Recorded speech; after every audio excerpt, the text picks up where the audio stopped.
Today we'll be reading from Genesis chapter 27, verses 18 through 30. We'll be reading from Genesis chapter 27, verses 18 through 30.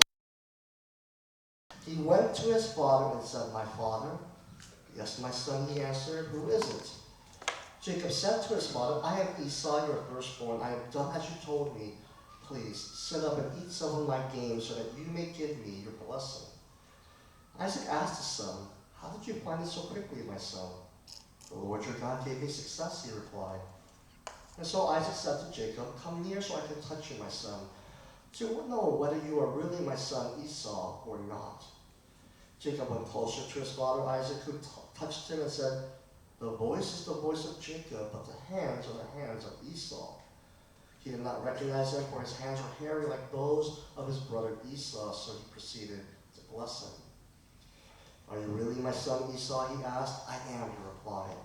Then he said, "My son, bring me some of your game to eat, so that I may give you my blessing." And Jacob brought it to him, and he ate, and he brought some wine, and he drank. And then his father Isaac said to him, "Come here, my son, and kiss me." And so he went to him and kissed him. And when Isaac caught the smell of his clothes, he blessed him and said, "Ah, the smell of my son is like the smell of a field that the Lord has blessed. May God give you heaven's dew and earth's richness and abundance of grain and new wine. May nations serve you and peoples bow down to you. Be Lord over your brothers, and may the sons of your mother bow down to you. May those who curse you be cursed, and those who bless you be blessed." And after Isaac had finished blessing him, and Jacob had scarcely left his father's presence, his brother Esau came in from hunting. This is the word of God. Thanks be to God. Amen. So in order for us to understand today's story, we have to understand some of the main characters that are in today's narrative. And there are four main characters that we have to understand that play a significant role in today's story. The first is the father, whose name was Isaac. And Isaac was married at a late age of 40 years old. And he married someone who was actually at her age a teenager, probably anywhere between 16 and 20, and most scholars assume. And so at the age of 40, he was married, and yet for a long period of time, he and his wife could not have children. And so he prayed for his barren wife, and we're told that the Lord heard his prayer and answered. And sure enough, at the age of 60, he had twin sons. Isaac's wife's name is Rebekah, and we are told once again that while not given a specific age based upon specific details, many scholars believe that she would have been a teenager. Most likely on the younger side, she would have been about 16, 17. More realistically, she would have been about 19, possibly 20. In the most probable range. And she becomes pregnant with twins through the prayer of her husband, Isaac. And something happened in their pregnancy that is very significant is this, that she felt something wrong in her womb. It felt like these two babies inside of her were like quarreling, were warring, were fighting with one another. And she's like, "What is this feeling that I'm having? Something is not right." And as she was trying to discern and to seek and to pray, the Lord revealed to her that inside of her womb were these two nations. Right? These two nations. And that would get fulfilled because Esau, the older brother, would become the father of the nation of Edom, the Edomites, and Jacob would become the father of Israel, the Israelites. And one of the things that the Lord reveals, not only were there these two nations inside of her wombs, but something that would become very countercultural and is very relevant to today's story is that the older would wind up serving the younger. Right? Culturally, it is the youngers who will serve the older, but God says no, the one that he had chosen will be the younger, and thus the older will serve the younger. Now here are the two twin brothers. Esau, the older son, the firstborn, was named Esau because we're told that when he was born, he was very hairy, and that the specific color of his hair was red. And so Esau means red, right? And so figuratively, Esau's name means fiery, passionate, right? Because when we think about the color red, that's what we think about, fire, passion, things of that nature. And Esau grew up to actually be a very skilled hunter, we're told. And because of this, he was very much loved by his father, Isaac. Jacob, the second-born, we're told, was named Jacob because when Esau came out of the womb, we're told that there was a hand grasping, holding on to his feet, his heel. And so they named the second-born child Jacob because Jacob literally means to grasp at the foot of, to grasp the heel of. And figuratively later on, just like Esau's name was literally red, figuratively his name was passionate, fiery, things like that. Jacob's name figuratively would come to mean a liar, a cheater, a deceiver. Jacob grew up where he would stay at the tents. He helped with household stuff, cooking, cleaning, and maybe because of this, he was very much loved by his mother, Rebecca. There's this dynamic that's happening within the family. And so we got to today's story about how Jacob deceives his father Isaac to receive the blessing that at that time we thought was meant for Esau. And there are three specific things I want us to just to consider and to focus on from today's story, and that's this. That the questions of how and why are very important questions for a believer to reflect upon. Because for the world, while they will only consider and think and focus on results, we know that Scripture teaches us that God considers the heart. That God considers our motives and our minds and our attitudes. And we have to figure out, well, how do I discern if my heart motive and my attitude by which I'm doing these things is righteous and holy or not? And the questions of how and why can give us a lot of insight into that. The second thing is this, that we need to develop hearts that anything and everything that God, every treasure, every gift that God gives unto us, we need to honor that. We need to respect that. We need to be responsible over all things that God gives unto us, whether big or small. And then finally, so we need to have a renewed understanding of God's blessing and the power and the joy of receiving God's blessing. So let's look at each of these things together. We know that there's a famous quote that many people say, which is that the ends do not justify the means. And the challenging part is that we live in a world where that doesn't feel very true. In the business world, where many reality is this, people only care about the value of the stocks or the gross revenues, right, of the company, things of that nature. They're not considering the idea of staff morale, of how do the customer feel. Ultimately, their desire is, we have a goal to achieve this much money, and the means by which we achieve that is of little consequence towards us. And so companies will fire people left and right, will raise prices if they need to, right? Because the consumer, the working people, are oftentimes in many ways considered, right, not as important as achieving our goals. And so we live in a world where we are told that the ends do not justify the means, and yet we live in a world where that does not feel true, because ultimately it always seems to feel like it's all about means. But once again, God is sincere when he says that the ends do not justify the means. God very much cares not only about the results, but it's a question of how do we come to those results. And I want to just share with you that these questions of how we come to those results is very important, because even in today's story, how they achieve certain things, right, there's very much things that are very disheartening, discouraging, displeasing to the Lord. So consider, for example, the family dynamic that's happening in play. The husband right now is against the wife. The husband wants Esau, the older son, to receive the blessings, while the wife wants the younger son. This power dynamic in play is coming at a cost where now brother is against brother, right? So in the family, it's a very chaotic situation of husband versus wife, leading to brother against brother. Rebecca, the mother, we know from today's passage in the beginning verses, actually encouraging Jacob, the son, to deceive his father. Because when Rebecca says, I've overheard what your father is about to do, and we can't allow it to happen, right? You have to be the one to receive the blessing.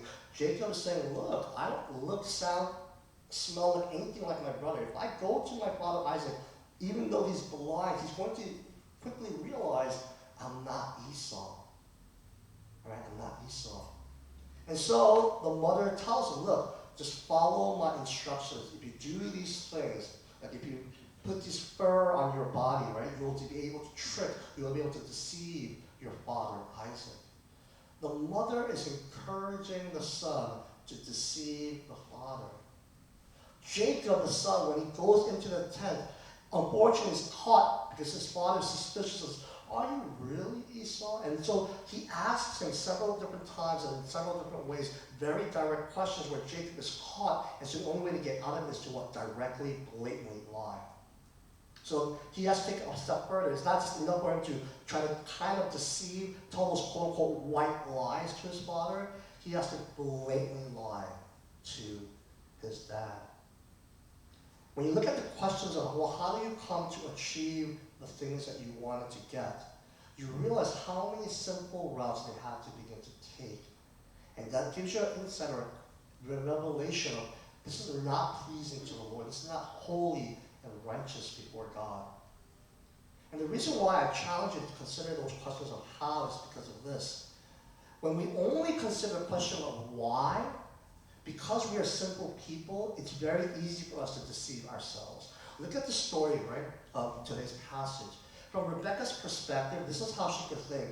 Well, God revealed to me that it's not the older son Esau, but what the younger son Jacob who's supposed to receive the promise. He's the one who's supposed to be blessed. He's the one who's supposed to become the head of the house. So I'm only doing this, what? To fulfill God's promise, to fulfill God's will, to fulfill God's way.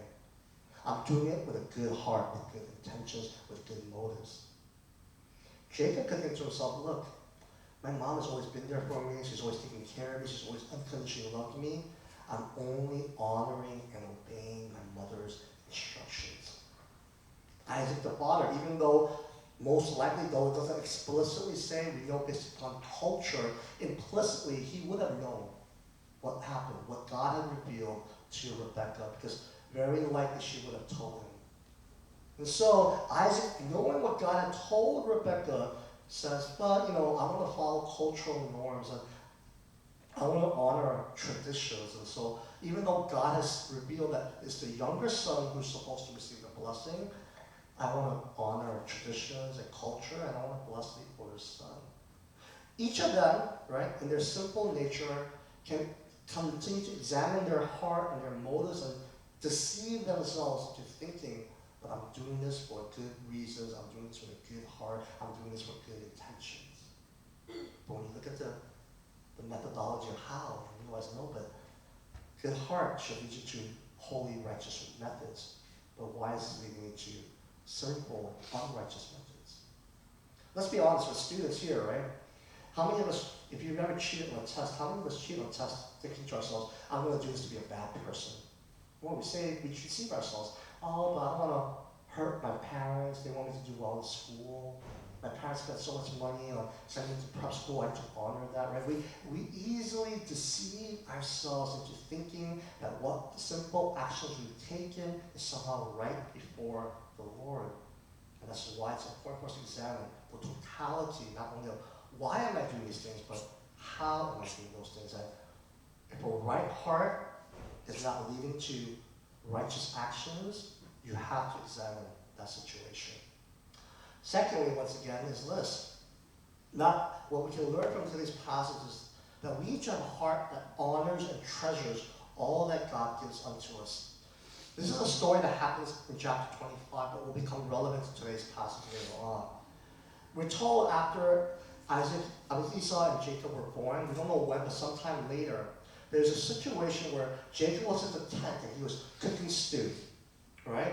And Esau had been out trying to hunt, but returned unsuccessful, and he came back famished. He was hungry, and he was exhausted. And so he doesn't have the strength or energy to make anything, so he asked his brother Jacob, can you give me some stew? So Jacob in return responds by saying, okay, but only if you give me your birthright. Now what is the birthright? Well, in Jewish culture, in the Old Testament, the firstborn son always received a double portion of inheritance compared to the other siblings. So, for example, in my household, right, there's my nephew Luke, there's my niece Ariel, and then there's my youngest nephew Kyle. There's three of them.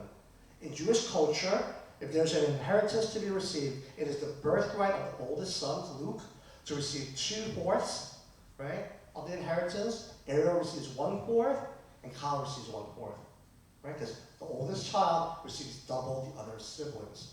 In this situation, there is only 2 children, so Esau was poised to inherit 2/3 of the inheritance, while Jacob was poised to inherit 1/3.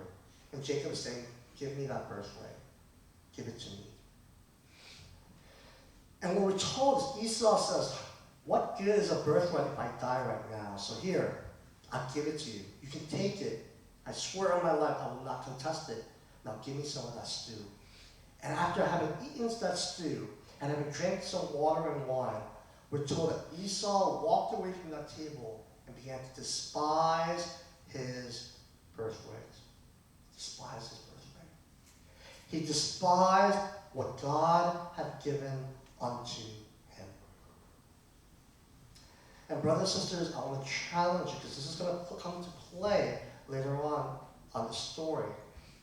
But if you are not careful, and you do not have a responsible, honoring heart for the things that God has given unto you, like Esau, that thing which was meant to be a gift and a blessing into your life, you will wind up despising. Do you know how I know that? Because as a pastor, I've seen this happen in the church. I love the dynamic of our church. I love what's happening in our church. I love all the families that have been coming, all the members that have been faithful. I love where we are as a church. But I also understand very easily the reality that if we do not continue to have a righteous heart before God, honoring, being responsible, being thankful, being worshipful, being focused on the Lord, how quickly this can all become changed. Because I've been at churches where between leadership and membership, there were irresponsibilities. There were things that we were not responsible well with. There were things that happened where suddenly the church that everyone professed to love, everyone started to hate. I hate this church. I hate that pastor. I hate that elder. I hate this deacon. I hate that kid. Right? People that were calling each other best friends and brothers for life and whatever else, so quickly that gets undone. And we hate. I despise. This is what happened to Esau. That birthright that God had blessed him with, because he wasn't responsible with, he didn't honor, he wasn't doing a good job caring for it. Suddenly he walks away despising. And I want to challenge you, even in the book of Matthew, Jesus talks about this in the parable of the talents. As you can remember, the first servant got 5, the second servant got 2, and the third got 1. And when the first one says, look, Master, with the 5 talents you've given me while you were away, I made 5 more. And the second says, with the 2 talents I've given you, I made you 2 more. This is what the master responds. Well done, good and faithful servant. So he responds by not simply acknowledging the results, but recognizing their goodness and their faithfulness. And their goodness and their faithfulness over a few things. You have been faithful with a few things. Now I'll put you in charge of many things. So the master's saying, you have been good and you have been faithful with the smaller thing. Now I know I can trust you. You have the kind of character, the kind of heart, the kind of mindset, the kind of skill set, the kind of attitude that lets me trust you with much more. Right? And here's the closing. The master then says, come and share in your master's happiness. That when we are being good and when we're being faithful and when we're being responsible, the things that God has blessed us with continues to be a source of joy.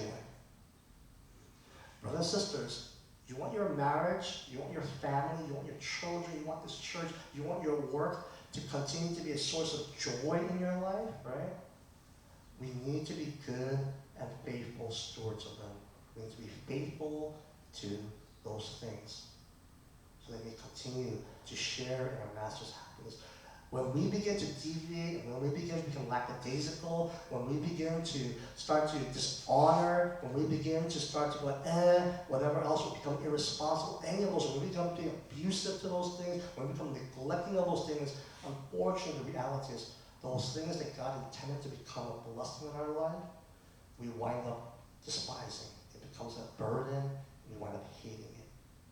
And it's my desire that, man, you would continue the things that God's given unto you. You would continue to experience the joy of the Lord in those things.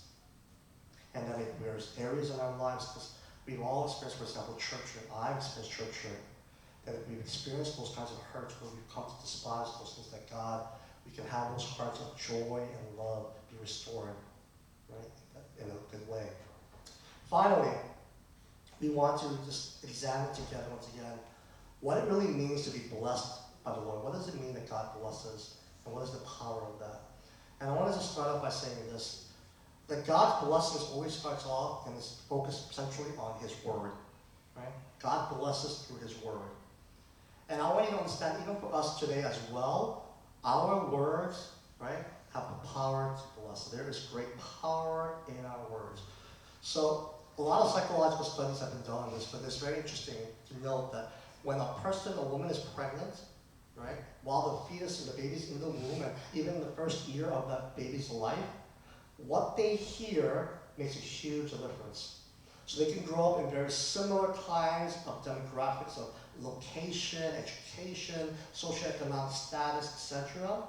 But if there's one child who's constantly hearing positive, affirming words, and another child who's hearing very negative words, the child who's hearing those positive words will oftentimes grow up much more emotionally, mentally healthy and successful. They usually have much lower ACE scores compared to those children who hear negative words. Even if they have similar experiences, those words play a huge role on their development. This is interestingly true about a study on plants. You know, when we grew up, I know that I don't know if you guys ever did the science project where you speak to one plant and you don't speak to the other plant, and the plant you speak to somehow grows taller, and the reality of it is because there's an exchange of carbon dioxide and oxygen. You guys study science? You guys know what I'm talking about? Okay. You guys need to help your children with science projects, okay? So there's an exchange of carbon dioxide and oxygen, and that exchange allows the plant to grow bigger and healthier and faster, etc. There was a study that was done, which was interesting, which was they decided, what happens when I speak very positive words, like I love you, you are a wonderful plant, you are so great, you bring joy to my life. Bring positive words to one plant for 30 minutes a day, and to the other plant, they're going to speak negative words. I hate you, you're ugly, you're disgusting, you cause my allergies, right? Things like that. Negative words, positive words, same thing, 30 minutes a day, right? Interestingly enough, these are plants, we don't know of them having emotions, right? But somehow, the plants that were spoken positive words all grew up to be more healthier, taller, stronger, live longer, bear more fruit. It is an interesting dynamic that God, who has the power of His Word, gave us a similar kind of power and authority as well, that our words have great effect in the hearts and lives of others. And I want you to understand that. Very much so, right? Because for many of us here today, I think when we think about leaving behind a blessing, we're not thinking of it fully in line with what God's talking about. So let me give you an example of what I mean. When you want to leave behind as parents, many of us here are your parents, right? Or one day you want to be a parent. When you say you want to leave behind something for your children, what do you mean by that? And in Westernized American culture, we mean a physical inheritance. I want to leave behind a good house. I want to leave behind some stock options. Right? I want to leave behind some cash. I want to leave behind a physical inheritance, physical wealth. And here, what we're told in the story is the birthright wasn't what Jacob and Esau was interested in. What was really going to make a difference in their life and what they desired more than that was what? A blessing. They wanted to hear the words of blessing from their parents, from their father. So what was it that Esau actually said that was so wonderful and powerful? So let's read the blessing. Verse 27, all the smell of my son is like the smell of a field that the Lord has blessed. May God give you heaven's dew and earth's richness, an abundance of grain and new wine. May nations serve you and people bow down to you. Be Lord over your brothers, and may the sons of your mother bow down to you. May those who curse you be cursed, and those who bless you be blessed. This is Jacob's blessing. It does not sound like much, and yet this is what Jacob so much desired and craved to hear. And you know why? Because the summation of what Isaac actually says is this.